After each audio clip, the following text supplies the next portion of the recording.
آج سے کچھ عرصے پہلے آئی ایم ایف نے کہا کہ جی آپ گندم کی سپورٹ پرائس بیس پرائس جو بھی آپ اس کو کہیں اس کو ختم کر دیں.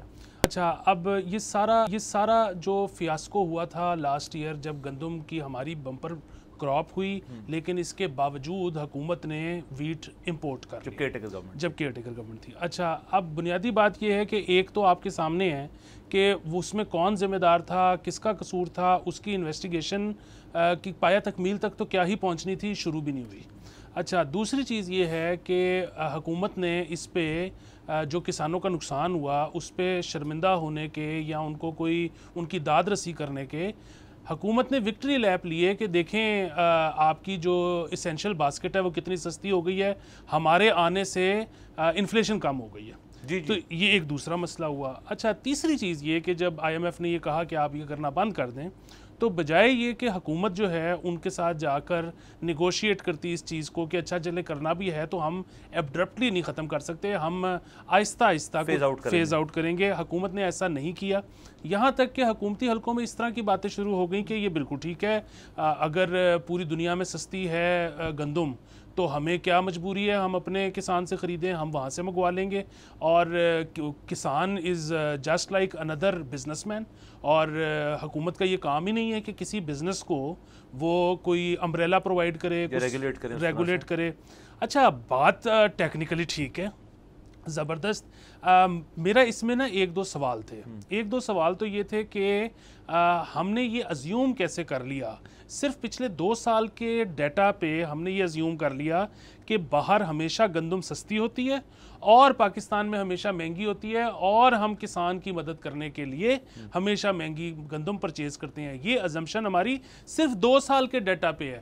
تو آپ کے خیال میں کبھی ایسا نہیں ہوا ہوگا کہ پاکستان میں گندم آپ کو سستی مل گئی ہوگی اور امپورٹ کرنی پڑتی تو آپ کو بہت مہنگی پڑتی؟ یقیناً سر, یقیناً. اچھا دوسری چیز یہ ہے کہ بالکل ٹھیک ہے اگر آپ نے اس کو ریگولیٹ نہیں کرنا, آپ اس سے بری الذمہ ہونا چاہتے ہیں ہو جائیں, لیکن پھر کسان کے اوپر یہ کیا پابندی ہے کہ آپ کو بیس پرائس حکومت تو نہیں دے رہی لیکن کسان بھی اپنی چیز ایکسپورٹ نہیں کر سکتا آپ کی پرمیشن کے بغیر. اگین خطرہ وہی ہے نا, جب آپ بیس پرائز دیتے بھی تھے تو خطرہ یہ تھا کہ آپ کا سٹیپل ہے ویٹ, تو کہیں یہاں پر خدا نہ خواستہ فیمن نہ آ جائے. اچھا اب جب آپ یہ کرنے جا رہے ہو تو اب بھی یہ ہے کہ جی ہم جہاں مرضی سے لے لیں جہاں سے ہمیں سستی ملے, کسان ہمارے بغیر ایکسپورٹ نہیں کر سکتا, یہ ایک مسئلہ تھا. اچھا دوسری چیز یہ کہ اب اس کو بھی آپ چھوڑ دیں. ابھی ایک نیا ایڈ آیا ہے پنجاب گورنمنٹ کا, بلکہ 2 نئے ایڈ آئے ہیں. ایک تو یہ کہ جو پنجاب گورنمنٹ ہے اس نے بیس پرائس تو ختم کر دی ہے, فائن, لیکن سیلنگ پرائس لگا دی ہے. انہوں نے کہا ہے کہ جی 2675 روپے سے اوپر کسان نہ بیچ سکتا ہے نہ کوئی خرید سکتا ہے گندم. اگر ایسا ہوگا تو حکومت ایف آئی آر کاٹ دے گی. وہی سیم چیز یہ ہے نا, آپ نے بیس پرائس اگر ختم کی ہے تو سیلنگ پرائس لگانے والے آپ کون ہوتے ہو, پہلا سوال. دوسرا سوال, حکومت نے اب خود جو وہ کسانوں سے خریدے گی 2675 روپے کی, وہ بیچے گی 2900 روپے کی حکومت آگے.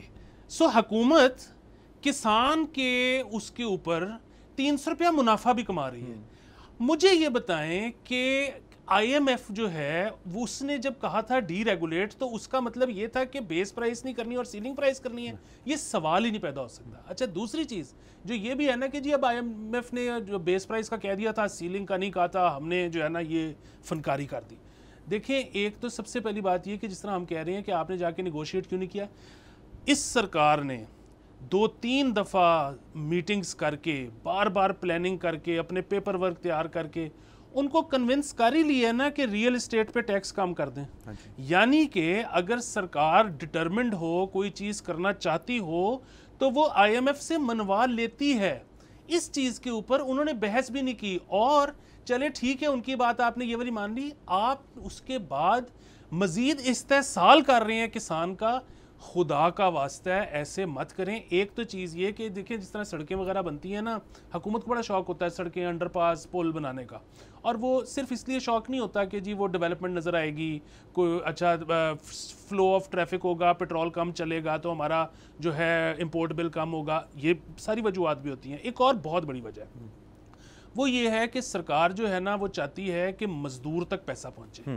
مزدور کے پاس پیسہ جائے گا, مزدور جو ہے وہ ڈبل روٹی خریدنے جائے گا, ڈبل روٹی خریدے گا, کریانے کی دکان کے پاس پیسہ جائے گا, کریانے کی دکان والا جو ہے وہ فریج اور فریزر خریدے گا تاکہ اس کی ڈبل روٹی خراب نہ ہو, وہ فریج اور فریزر خریدے گا تو وہ انڈسٹریلسٹ کے پاس پیسے جائیں گے جس نے جو فریج اور فریزر بناتا ہے, ایک پہیہ چلے گا اور منی جو ہے نا وہ سرکولیٹ کرے گی. سبسکرائب کریں اور بیل دبائیں تاکہ کوئی خبر رہ نہ جائے.